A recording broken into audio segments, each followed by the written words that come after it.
Hey girl gang, it's Dr. Joy here and you are watching Delivering Joy MD TV. Welcome to Well Woman Wednesday, and do I have a topic for you today?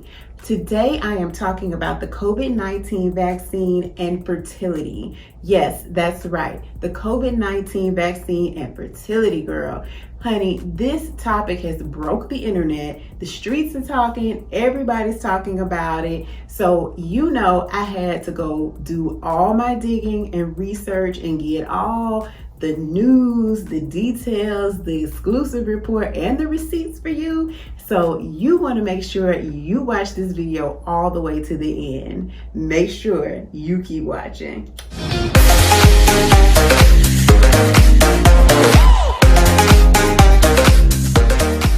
All right, y'all. So first of all, I was absolutely amazed, dumbfounded, flabbergasted, whatever other adjectives you can throw in there, at how much misinformation has been floating around about the COVID-19 vaccine and infertility. I mean, I had heard some of the rumors, but I was just like, wow, this is crazy, because so many people actually believed them.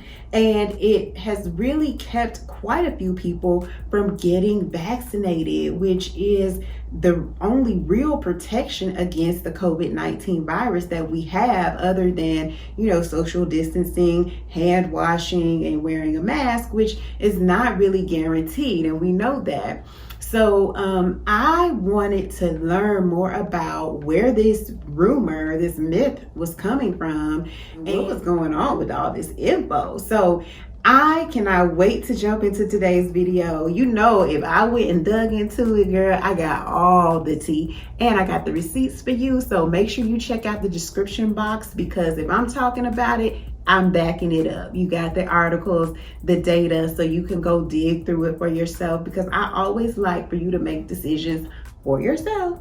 So anyway, let's jump into this. So first of all, let's talk about your boy, the German epidemiologist Wolfgang Wodarg. So Dr. Wodarg is a German epidemiologist who is kind of like an anti-vaxxer. So he doesn't think that pandemics require vaccines, and he's been quoted to say that in multiple papers and also in news articles.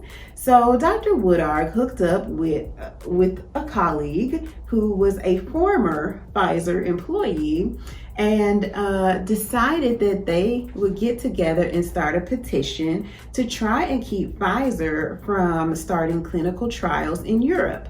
So they went to the European version of the FDA, and that's actually called the European Medicines Agency. So if you missed my video that I've linked here in the cards about Operation Warp Speed and how it worked, then make sure you check that out. But just in case, you know, just to bring everybody up to speed, in case you aren't aware, we have a great molecular genomic technology now. So by the time we discovered the SARS-CoV-2 virus, people were already working on mapping its genomics. And so, you know, let's say roughly by the end of January, early February 2020, there were already several vaccine prototypes that were out there and that were ready to start clinical trials. So just so everybody's kind of up to speed on that, things were happening very quickly in the vaccine development phase.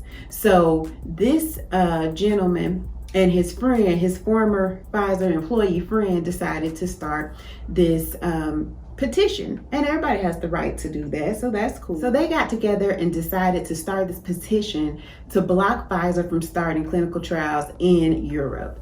And the reason that they did this is because they were concerned about a protein called syncytin-1. Syncytin-1 is a protein that's similar to one of the portions of the spike protein.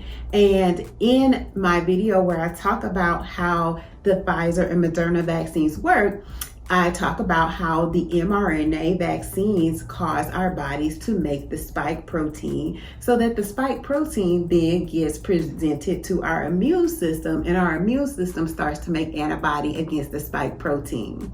So like if you're following me, you can see how if this syncytin-1 protein is similar to a portion of the spike protein, they might have been concerned that we might start making antibodies that could react potentially maybe with the syncytin-1 protein, because the syncytin-1 protein is found in some of the placentas of mammals. But they thought, like based on some of the research done in other mammals, that this might be a concern. Essentially, what this petition was about was that they were concerned that if the syncytin-1 protein was similar to a portion of the spike protein, and we had all these folks who had the capacity to become pregnant, making these antibodies that could potentially attack the syncytin-1 protein, it might mean that it would attack that protein in any person who was developing a placenta because they were pregnant.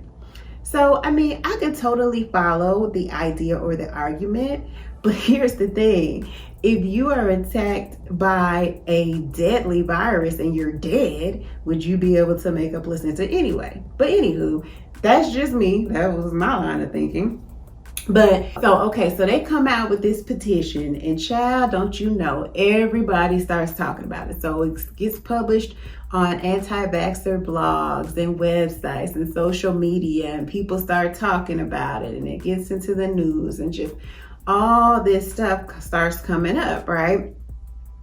So, it was on Facebook, and Facebook actually eventually removed it because they felt like it was probably not going to be true. And then we had, like, more than halfway through 2020, after the pandemic was already in full swing, this movie Utopia comes out on Amazon, and we're talking about population control with this vaccine. So of course the conspiracy theorists really latch on to that, and then it went crazy, y'all. Like, it just got totally out of control. I was just like, what? Wow, what? So I just thought all this was amazingly interesting and really kind of downright comical, especially when you consider that in the initial clinical trials for Pfizer and Moderna, guess who was not included? Pregnant women, right? So they had to take a pregnancy test before they were actually offered either vaccine. So I'm just like, why are we doing all these shenanigans and hoopla when pregnant women are not allowed to participate in the clinical trials anyway? So I just kind of felt like there was a whole lot of dramatics. So anywho, that's round 1, point made, right? So let's go for round 2. The biological basis for what they were talking about sounded interesting, but when you actually did the science and looked at it, when you looked at the syncytin-1 and the spike protein regions that actually coincided with each other, it was just a small area that was similar. So there really was not a huge cause for concern anyway.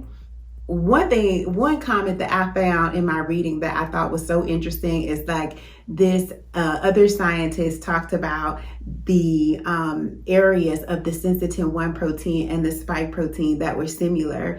And she basically said, hey, look, y'all, this is the same as saying, hey, here are two people who have phone numbers that both contain the number 7.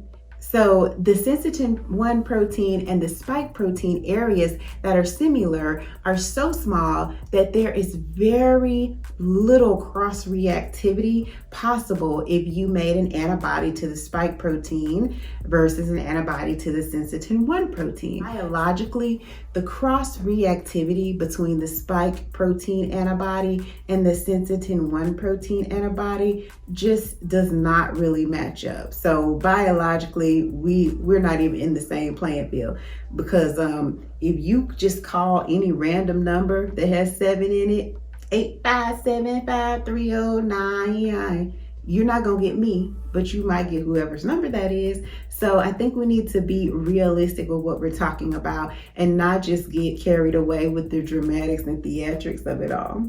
I mean, for real, y'all. Even Dr. Woodard wrote in his petition that there is no indication at all that what he's talking about is actually true. So it's like, okay, why are we going so crazy over this? And why are people actually giving up on their opportunity to be protected from a deadly disease over something that maybe in, I don't know, some other reality actually happen? All right, ready for point 3?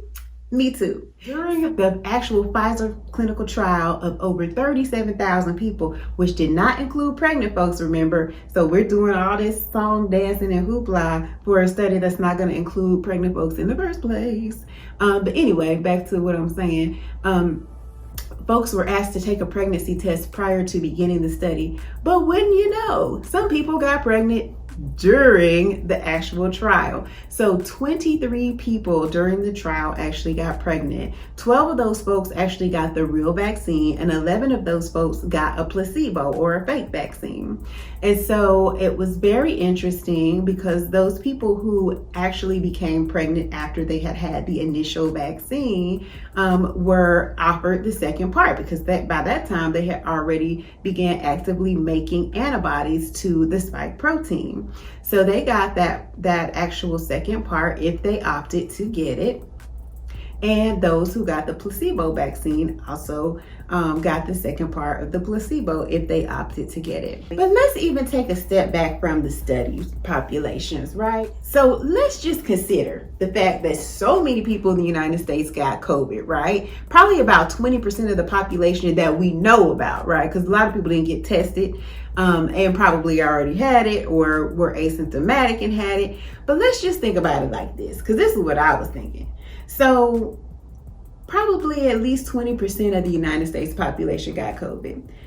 Lots of people in that 20% had the capacity to become pregnant, got pregnant while they had it, got pregnant shortly after they had it, got it while they were pregnant. And so we know that they were making antibodies against COVID, right? Which included the spike protein, right? So if that were true, then why weren't people just suddenly either having miscarriages or tons of stillbirths, or why weren't pregnancies just suddenly stopping? And from what we can tell, there was no real impact at all on U.S. fertility rates or fertility rates across the world for that matter. So when you look at this from a broader perspective, the idea just totally crumbles. I mean, it doesn't have a leg to stand on.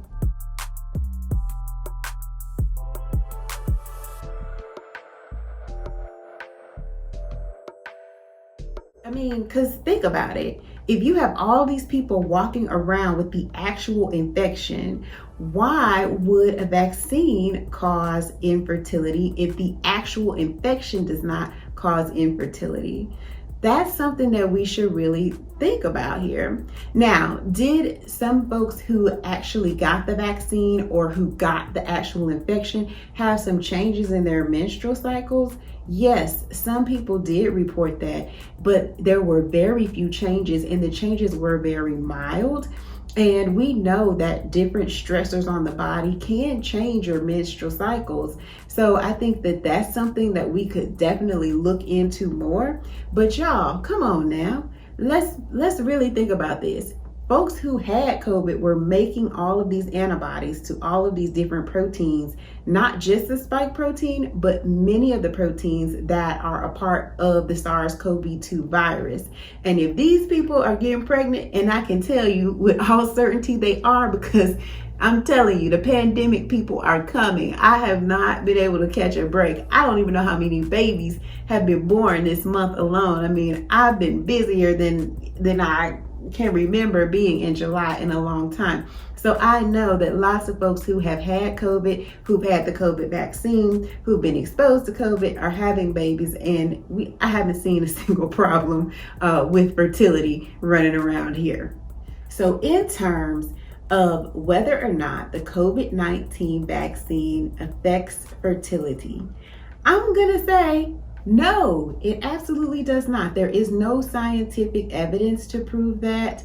There's no anecdotal evidence, if you ask me, because I'm seeing so many people come in pregnant who have had COVID-19. People are coming in having babies who have had COVID-19. And there are certainly registries that are going on. And so we're actually following moms who have had COVID-19 who are now having their babies.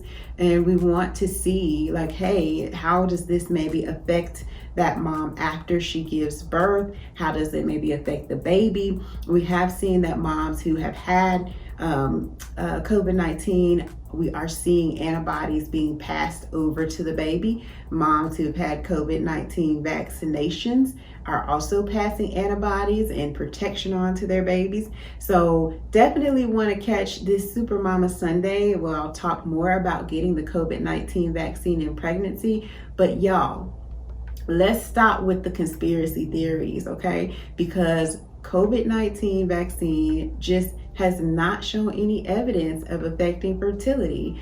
And I think that it's something that we should keep our eyes on, just like everything else in medicine. You know, there's lots of things that we can research and learn more about. But when it comes to protecting your health, you know, here's the thing, y'all.